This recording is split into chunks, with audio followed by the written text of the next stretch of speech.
Hey guys, so today on Sit and Chat, we are going to talk about a lack of acceptance of LGBTQ children from their families and our own experiences with it and how we're coping.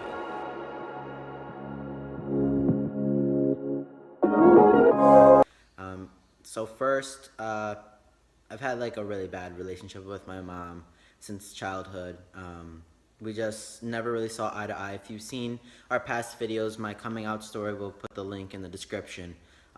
We just didn't have that relationship growing up, partly because she is religious and me being part of the LGBTQ community, she didn't really see eye to eye with my lifestyle choices. So that led to a lot of friction between us. So we're gonna tell you about our own experience first. So you wanna start off by telling them a little bit about? So there's like a few different points where things went bad or things happened that just, stirred the pot and just made things bad. So the first one was our first meeting was actually really good Yeah. because we were friends. Legitimate friends. And that's all they, that they saw us to be. So that was at his graduation party. So we met. They met my mom and my little brother, and everything was fine. And then after that, that's when things started going bad. Yeah, the next big incident was a few weeks after I had graduated. We went to Six Flags. I'll start off by saying this was my fault that all this went as bad as it did. We went to Six Flags, which I got permission to do. And after Six Flags, I decided that I was going to stay over her mom's house. And I kind of told her mom that it was okay, but I really never asked my parents if I could stay over. And so we got back from Six Flags. I was in the shower, and Naisha knocks on the door, and I open the door for her, and she's like, "Your parents are in my kitchen." And I'm like, "Why are you joking like that? Don't joke about stuff like that." And so she's like, "No, I'm serious. They're in my kitchen." So I come out of the bathroom, and my parents, for sure, were in her kitchen talking to her mom. Well, they didn't really talk to your mom, did they? What really happened? I really don't know because I went upstairs with you and I was like freaking out. I was like, oh my God. So I don't really know exactly what they talked about, which leads into other things that happened because I really don't know what they talked about. But they had time to talk. They were Yeah. in the kitchen together, and I don't know if they were just talking about whatever miscommunication or what, but that didn't seem to be the case with all the other stuff that happened because After of that. Yeah. Yeah, so I ended up going home. Long story short, I went home. The next big thing after that was after I had came back from college and from the army and stuff, I moved back in with my parents. I stayed with them all of maybe like 2 weeks. I started my first job, got my first car, and where I was working was close to where Naisha lived, and so one day a week turned into 4 days a week staying over there, and the next thing you knew, I was moving in ever so slowly, and I ended up moving in with them, and that kind of pissed my parents off too, that I moved in with them, and they were mad at her mom for letting me stay there. That was like the real big thing was that. Because he was only 17. Yeah, I was only 17. If you guys don't know, I started school early, so I turned 17 like a few weeks before I graduated high school. And so they still saw me as a minor, which technically by law I was, but I was grown. I graduated high school. I was grown. So that was like the next big thing that Yeah. started everything. Which, during that time, that's when he had come out as being trans. Yeah. And he told his parents, and they were pretty much like that I was like harboring him so that they weren't able to talk to him about everything.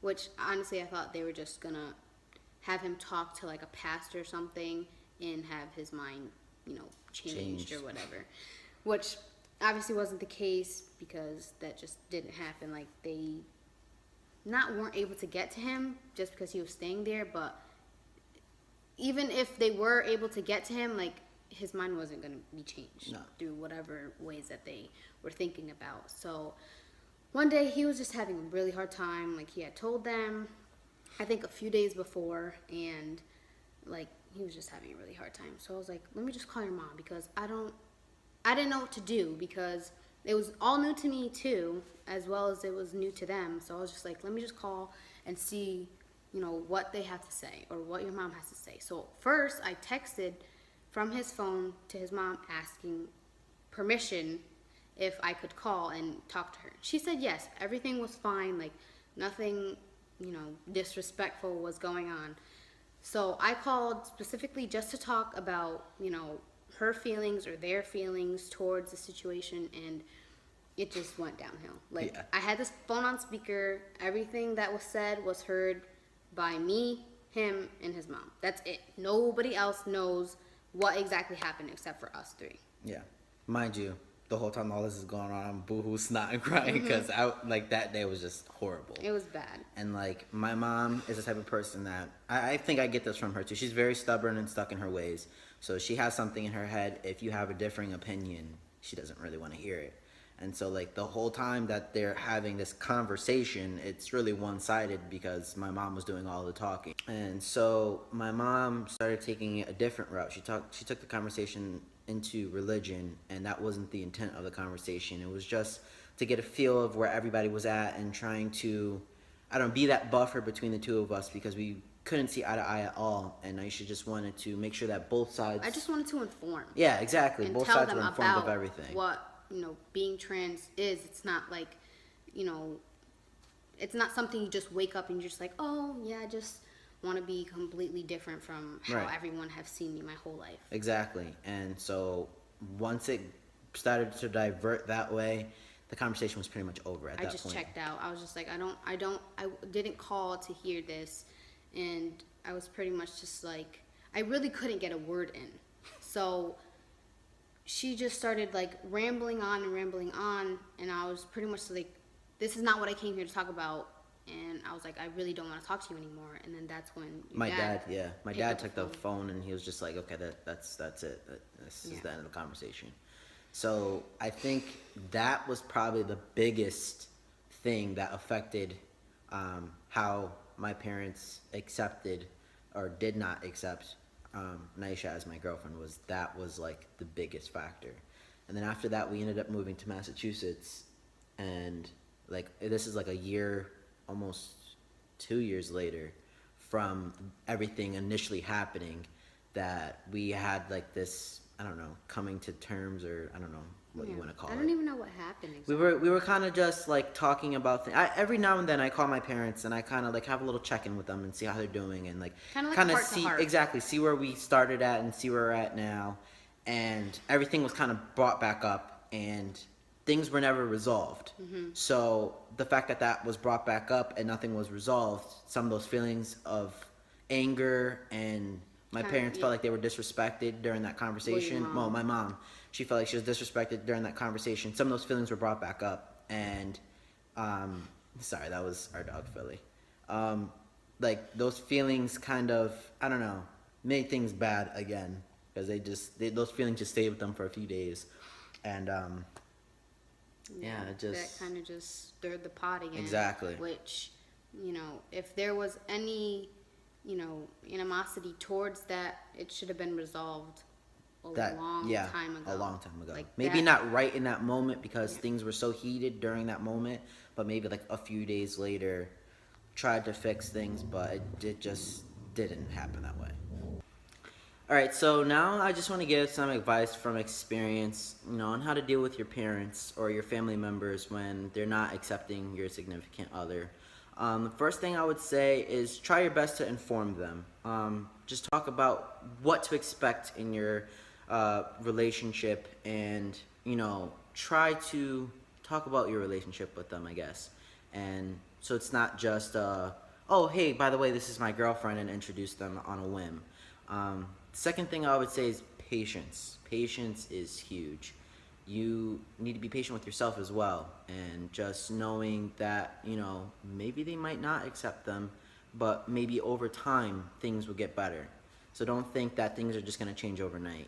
And the last, but I think the biggest thing is, staying true to yourself.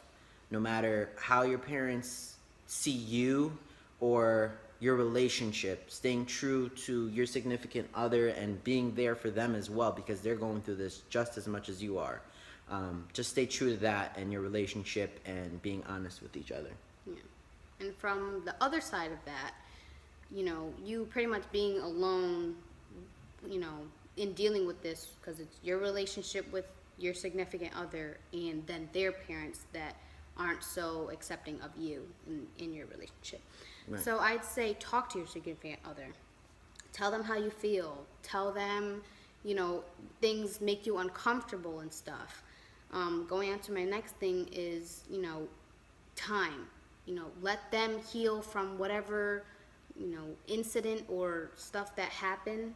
Yeah. And That even goes for we're talking about the whole LGBTQ spectrum, and this is not specifically for trans related people. This is you're lesbian, you're gay, you're bisexual, anything. Even if you're an ally. Sometimes I know some friends that they show compassion for the LGBT community, and their parents don't agree with it, and they're just like I don't agree with that, so I'm not feeling this. Yeah. So this is for everybody. So. Yeah, I'm sorry. I just kind of stole the show from you. But yeah, so just, give them time, give yourself time to heal from whatever happened. Or if nothing did happen and they just don't like your relationship because of the fact that you're in that LGBT spectrum, just give it time. Let them work it out with their child, and hopefully things will work out for you in your relationship with them. Exactly. And also, if you're not ready to have a relationship with them, don't force it. If they're ready to try, but you're not ready to forgive or whatever, don't force it and try to make the relationship work. Because you're going to end up resenting either your significant other, which he has tried to get me to go over there and meet them and just, show up and be like, okay, she's here. I was not ready. No. And that was bad on my part to do that. I didn't communicate with you about what how you felt, and so communication between you and your significant other is really huge. Yeah. So I'd say just wait until you're ready and until they're ready, and have a conversation with them and try to resolve whatever had made either you not be open arms to them or them not be open arms to you, whatever it was. Because it's a two-way street. They might have liked you, but you weren't too appreciative of them because of how they either treated their child or how they treated you.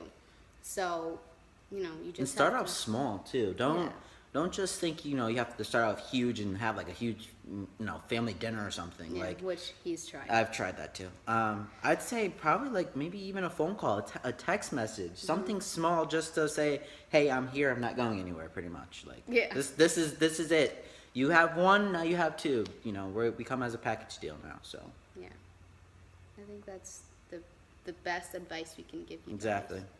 So that's it for this video. But we'll see you guys next time. Make sure you look in our description. We'll leave some videos down below. If it sparks any interest in you, just click the link. Exactly. And also to go over to our vlog channel. We started a vlog channel just of our daily lives and what we do. We haven't quite gotten to daily vlogging yet. We're gonna get there soon.